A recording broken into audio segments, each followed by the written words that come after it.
It's promotion to Doncaster Rovers! Can you believe what's happened in this last minute here? It was arguably one of the most incredible finishes to a football season, but let's just rewind on the final day drama for Doncaster Rovers. So when I decided to make a video about the Brentford game, I went looking through the archives, looking for the programmes, things like that, and I came across this, the end of season DVD, and at the time, not all clubs made the highlights DVDs at the end of the season, so we had to go through and get all the goals and the footage from 46 games off the original tapes that we used to record the matches on. But you have to remember, even though it wasn't that long ago, back then football games weren't filmed in HD and the highlights weren't readily available on YouTube. I was filming on this, a Canon XL1, which now just seems like ancient. So we go into the final game of the season. We know it's going to be either delight or despair, and I was part of the media team for that game, so I had an access all areas pass. I was there with my camera to film all the atmosphere, the fans, and just all the extra little bits for the DVD. Going into added time, 0-0, I was by the dugout just waiting to capture Brian Flynn's reaction on full time, and then this happened. Dean's there trying to hold it up, keeps up in the air, high boot to the challenge, there's appeals and it's a penalty. Referee has given a penalty, but a high boot in the Rovers penalty area. So many people remember Glenn's commentary from that game. I've heard it as ringtones, it's on the wall inside the Keepo Stadium.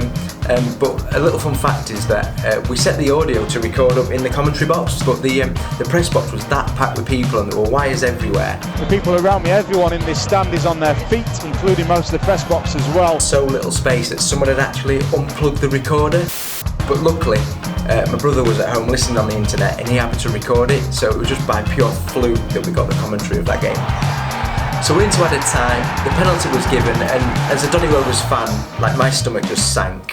To be honest, I didn't really want to film anymore. I was absolutely gutted, but I managed to film Brian Flynn's reaction. And there's a story about how Billy Painter was at the halfway line and Brian Flynn told him to get back in his own half so he wasn't offside, just in case they missed the penalty. Whether that's true or not, I don't know, but this happened. Drives up to hit it, does so. It's off the ball, it's away, he's missed it, he's missed the penalty, it's away! And I'm there celebrating, filming Brian Flynn, and he's screaming for the counter-attack. Painter's away, he's crossing halfway, he's got Akers to run into, he's all alone, tries to Coppinger will slot it home, and he does so! Coppinger's turned it into the empty net! And in the heat of the moment, I didn't know where or what to film, and you can probably tell by the shaky camera work. It's promotion to Doncaster Rovers! Can you believe what's happened in this last minute here? I didn't know whether to celebrate, jump in with the players, or film it, so I kind of did a bit of all three. Then it all died down a little bit, the game kind of sort of kicks back off again. Cops is wearing Carl Bennett's shirt because he threw his into the crowd, and then the referee blew the whistle pretty much straight away. I had a shot of Brian Flynn on the camera and I was looking for this little eyepiece, so I wasn't sure if the Brentford fans behind me were going to run on the pitch, so I remember just running on the pitch, following him, and just filming whatever celebrations were going off. And another little story you may not know is that the Football League prepare all the banners, the We Are Promoted and Champion banners and things like that for all kind of eventualities on a final day. But footballers are really superstitious, so none of the playing side of the club wanted to look at these banners or touch them or open them or anything. So they sent them down to the game with us, the media team, and all through the game there was actually under the feet of Glenn, Danny and Chris, the commentators. Chris not in the press box, he's disappearing because he's got a job to do down there. Chris had the job of grabbing the banners and running down to the pitch to give them out to the players. So all the players head back into the changing room, and us as the media, I think there was only Clem from the BBC and us who were allowed inside the tunnel to film everything, which as a fan was what an experience. We were filming the celebrations and the players were going wild. They had the Powerade and they decided to throw it all around the changing rooms. You can see on the footage, but I actually protect the camera, and in doing so I ended up just getting covered in sticky, sweet Powerade. After all the celebrations died down, attention turned to the club's end of season awards event, which was the night after.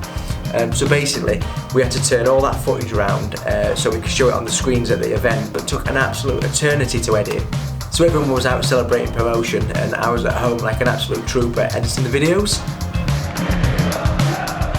And 24 hours after that, it was the trophy presentation, so we recharged the batteries, and I think I was running off like adrenaline and caffeine for 3 days solid. But you know, when I watch the videos back, and I know so many fans do as well, relive them moments, you know, I take real pride that what we filmed that day will like live in the archive of Doncaster Rovers Football Club for years to come. So thanks for watching. Don't forget to give this video a massive thumbs up if you've enjoyed, and leave a comment on what type of video you'd like me to make next. And as always, don't forget to subscribe to the channel, and I shall see you on the next one.